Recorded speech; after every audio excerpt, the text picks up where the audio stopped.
Hi hello. இது என்னன்னு பார்த்தீங்களா?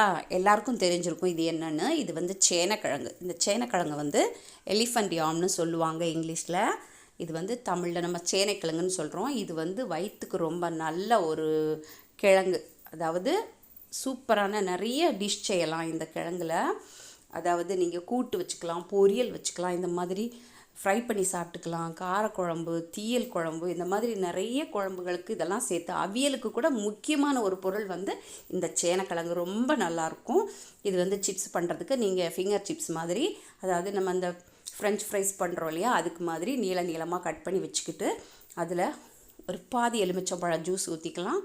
கூடவே கருவேப்பிலை பொடியாக சேர்த்துக்கோங்க, மஞ்சள் பொடி, வத்தல் பொடி, காயத்தூள் மறக்காமல் சேர்த்துக்கோங்க. இது கொஞ்சம் வாய்வு இருக்கிறதுனால கொஞ்சம் நீங்கள் காயப்பொடி சேர்த்துக்கோங்க. கொஞ்சம் கார்ன்ஃப்ளவர் சேர்த்துட்டு இஞ்சி, வெள்ளை பூண்டு விழுது கொஞ்சமாக சேர்த்துக்கோங்க. தேவைப்படுறவங்க கரம் மசாலா கூட நீங்கள் சேர்த்துக்கலாம். அப்போ கொஞ்சம் நான்வெஜ் சிப்ஸ் மாதிரி சாப்பிட்றதுக்கு கொஞ்சம் நல்லாயிருக்கும்.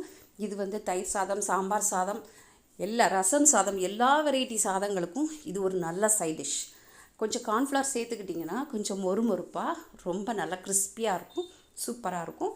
நல்லா இதெல்லாம் போட்டு விரவி மரினேட் பண்ணி வச்சுட்டு ஊற வச்சுட்டு கடாயில் எண்ணெய் வச்சு, எண்ணெய் காய்ச்சதும் தேவையான அளவை எடுத்து போட்டு நல்லா டீப் ஃப்ரை பண்ணிக்கோங்க.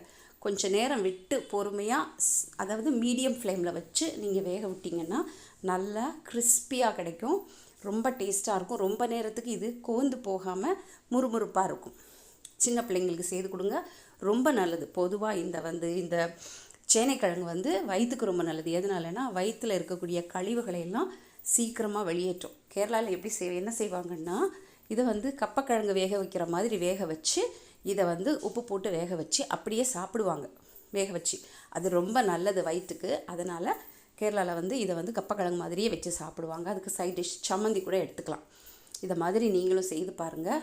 சூப்பரான சுவையான சேனைக்கிழங்கு சிப்ஸ் ரெடி ஆயிடுச்சு. செய்து பாருங்கள், சாப்பிட்டு பாருங்கள். வீடியோ பிடிச்சிருந்தா லைக் பண்ணுங்கள், ஷேர் பண்ணுங்கள், கமெண்ட் பண்ணுங்கள், மறக்காமல் சப்ஸ்கிரைப் பண்ணுங்கள். பாய்.